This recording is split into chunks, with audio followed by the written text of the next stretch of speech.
పీఆర్పీలో one doubt అందరికీ ఉన్న విషయం ఏంటంటే మీరు కూడా మెన్షన్ చేశారు అది లాంగ్ టర్మ్ సొల్యూషన్ కాదు అని. అంటే నిజంగా అసలు ఇప్పుడు అంటే ఇప్పుడు 1 ఇయర్ వరకు పెయిన్ ఉంటుందా? 2 ఇయర్స్ వరకు ఇది హెల్ప్ అవుతుందా? అసలు లైఫ్ లాంగ్‌లో మళ్ళీ అసలు నీ పెయినే వచ్చే ఛాన్స్ ఉండదా? చాలా మంచి క్వశ్చన్ ఇది. ఇప్పుడు పీఆర్పీ లైఫ్ లాంగ్ అని కొంతమంది అంటారు. అసలు పని చేయదని కొంతమంది అంటారు. ట్రూత్ మధ్యలో ఉంటుందని మనం అనుకున్నాం ఇందాక. ఇది ఏం చేస్తుంది అనంటే ఒక రీసెర్చ్ అనేది జరుగుతున్నప్పుడు చాలా రీసెర్చ్ పేపర్స్ దీని మీద తయారైనాయి. వీళ్ళలో కొంతమంది పేషెంట్లకి ఇవ్వటము వీళ్ళకి ఎక్కువ మందికి ఎంతకాలం పనిచేసింది. యావరేజ్ మీద చూస్తే సింగిల్ సిట్టింగ్ పీఆర్పీ కూడా 6 నెలల వరకు కొంతవరకు పనిచేసింది చూస్తున్నాం. ఓకే, సో ఇప్పుడు మనం అనుకున్నట్లు ఇప్పుడు మనము వాళ్ళకి హీలింగ్ జరగటం కోసం 3 సిట్టింగులు పీఆర్పీలు అలాగ చేసినప్పుడు వీళ్ళకి మ్యాక్సిమం మనకి 2 ఏళ్ల వరకు కూడా ఈ పీఆర్పీ పనిచేయటము అప్పటి వరకు రీసెర్చ్ చేసి చూశారు. మనం రెగ్యులర్గా క్లినిక్లో చూసే వాళ్ళకి ఇప్పుడు మనకి 3 ఇయర్స్ 4 ఇయర్స్ దాకా కూడా పనిచేసే వాళ్ళని చూస్తూ ఉంటాము. ఓకే, ఎలా పనిచేస్తుంది? అప్పుడు ఇచ్చిన ప్లేట్లెట్ అప్పటి వరకు పనిచేస్తూ ఉందా? 3 ఏళ్ల వరకు కాదు. కానీ గాయం ఏదైతే మానిందో పేషెంట్కి దాని పాజిటివ్ ఎఫెక్ట్స్ నడుస్తూ ఉంటాయి. ఈ రకంగా మనకి పేషెంట్కి ఆ డ్యూరేషన్ ఆఫ్ టైం వాళ్ళకి రిలీఫ్ అనేది చూస్తూ ఉంటాము. అయితే మనం చేసే ట్రీట్మెంట్లో కేవలము ఈ ప్లేట్లెట్ మీదో ఆ చిన్న గ్రోత్ ఫ్యాక్టర్ మీద ఆధారపడి ట్రీట్మెంట్ చేయకూడదు. ఎవరికైతే మోకాలు నొప్పి వచ్చిందో వాళ్ళకి కేవలం ఒక కార్టిలేజ్ ప్రాబ్లం ఒక్కటే కాదు కదా, దాంతో పాటుగా మసిల్ వీక్ అవుతుంది, నరాలు యాక్టివేట్ అయిపోయి బాగా సెన్సిటివ్ అయిపోతాయి, వాటికి ట్రీట్మెంట్ చేస్తూ ఉంటాము. మిగతా ఎక్సర్సైజులు చేసి కాళ్ళు బలం పెంచుతూ ఉంటాము, లిగమెంట్స్ పాడవుతూ ఉంటాయి, వాటికి ట్రీట్మెంట్ చేస్తూ ఉంటాం. అన్నీ కలిపి చేస్తూ ఉండాలి. ఇవన్నిటినీ దృష్టిలో పెట్టుకొని ఒక పేషెంట్ మోకాల్లో ఎక్కడెక్కడ ప్రాబ్లమ్స్ ఉన్నాయి దేనికి దాని ట్రీట్మెంట్స్ అన్నీ చేసుకుంటూ వస్తే పేషెంట్కి మ్యాక్సిమం బెనిఫిట్ అనేది చూస్తాం మనం. Okay, so nice. అంటే ఇప్పుడు మీరు అన్నగా 3 to 4 ఇయర్స్ వరకు ఇది హెల్ప్ఫుల్ అవుతుంది పేషెంట్కి అని, మళ్ళీ 3 to 4 ఇయర్స్ అయితే మళ్ళీ పీఆర్పీ తీసుకొని మళ్ళీ అలా కంటిన్యూ చేసుకుంటూ ఉండొచ్చా లైఫ్లో? తప్పకుండా. ఇప్పుడు ఇది అందరికీ 3-4 ఇయర్స్ పనిచేయాల్సింది. కొంతమందికి కరెక్ట్, కొంతమందికి మీకు ఏడాదికి వచ్చేసింది నొప్పి, మళ్ళీ రిప్లేస్ చేయడంలో అప్పుడప్పుడు చేస్తూనే ఉంటాము. సో త్వరగానే రిప్లేస్ చేసుకోవచ్చు. అది మళ్ళీ ఇంకో బూస్టర్ డోస్, ఫుల్ ట్రీట్మెంట్ చేయాల్సిన పని లేదు. బూస్టర్ ట్రీట్మెంట్ ఇచ్చినా మళ్ళీ కొంతకాలం వాళ్ళకి వెళ్తూ ఉంటుంది. సో ఆ పేషెంట్కి ఎంతవరకు పనిచేసింది అనేది పేషెంట్ చెప్పేదాన్ని బట్టి ఉంటుంది.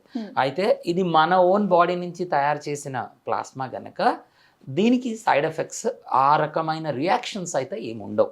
ఓకే, జనరల్గా ఈ ప్లాస్మాలో నుంచి వచ్చింది కాబట్టి ఇందులో బాడీ ఇమ్యూనిటీకి సంబంధించినవి చాలా ఉంటాయి కనుక ఇన్ఫెక్షన్ రిస్క్ కూడా చాలా తక్కువ ఉంటుంది ప్లాస్మా నుంచి.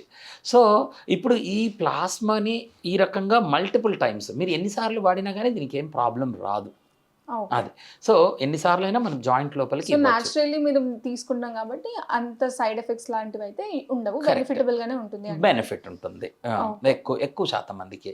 అయితే ఇప్పుడు ఈ ప్లాస్మాని వచ్చేసేసి ప్లేట్లెట్ రిచ్ ప్లాస్మా ఏదైతే అంటున్నాం మనము, ఇందులో మళ్ళీ కొత్త అడ్వాన్సెస్ ఏవైతే వచ్చినాయో వీటి నుంచి ఇప్పుడు మనం స్టెమ్ సెల్స్ వాడుకున్నా కానీ దాంతో పాటు కూడా మనం ఇప్పుడు పీఆర్పీని కలిపి చేయటము. Okay, so to get a better result. ఇప్పుడు మనం ఇచ్చిన స్టెమ్ సెల్స్ కూడా బాగా పనిచేయాలి అని అంటే అక్కడ కూడా గ్రోత్ ఫ్యాక్టర్స్ కావాలి కదా, గ్రోత్ అనేది జరగాలి అని అంటే స్టెమ్ సెల్స్ ట్రీట్మెంట్ చేస్తే కూడా మళ్ళీ PRP will come in to picture. So అట్లా అంటే ఇప్పుడు ఏంటి, మనం విత్తనాలు వేసాము, అది వేసిన తర్వాత అది పెరగాలి అని అంటే మనము రకరకాల ఎరువులు వేస్తాం దానికి. అదే టైప్లో గ్రోత్ ఫ్యాక్టర్స్ అన్నీ ఇక్కడ కనిపిస్తూ ఉన్నాయి మనకి, మన శరీరంలో ఉన్నాయి చక్కగా తీసుకొని. So this is how technology అంతా రోజు రోజుకి మంచిగా పెరుగుతూ ఉంది. దీని చుట్టూ చాలా అంటే it has become a complete science on its own. చాలా పెద్ద సైన్స్ అయింది. Science is upgrading every time, every day new things are coming, వచ్చేస్తా ఉన్నాయి. ఓకే, సో ఈ స్పోర్ట్స్ ఇంజరీస్ అయినప్పుడు పీఆర్పీ వర్కౌట్ అవుతుందా? స్పోర్ట్స్ ఇంజరీస్లో అంటే అగైన్ ఈ స్పోర్ట్స్ ఇంజరీస్ వచ్చినప్పుడు కేవలము వాళ్ళకి ఇంజరీ ఎందుకు అయిందో చూసుకుంటాము. ఆ ఇంజరీ హీల్ అవ్వాలంటే త్వరగా ఎలా హీల్ అవ్వాలి, అందులో ఒక ఫ్యాక్టర్ మనకి ఇది ఉంటుంది. బట్ ఇంజరీ త్వరగా హీల్ అవ్వటానికి ప్లాస్మా థెరపీ అనేది ఉంటుంది. నేను పీఆర్పీ అనే వర్డ్ కన్నా కూడా ప్లాస్మా థెరపీ అనే వర్డ్ వాడుతూ ఉంటాను ఎక్కువ.